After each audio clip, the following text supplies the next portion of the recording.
Мы с вами, значит, находимся в помещении, где, как мы вам сказали, будет строиться кирпичная печь.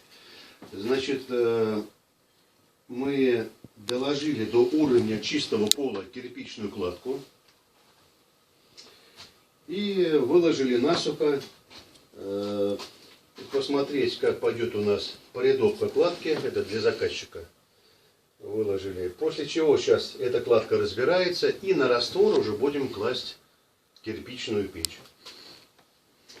Значит, ширина проема, она оставлена по-прежнему, а вот эту стенку мы будем примерно на 10 сантимов ее сократим. Между нашей кирпичной кладкой и деревянной перегородкой мы проложили изоляционный материал, как мы видим.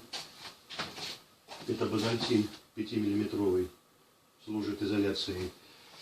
И кроме этого пойдет еще кирпичная кладка между нашей печкой и деревянной перегородкой.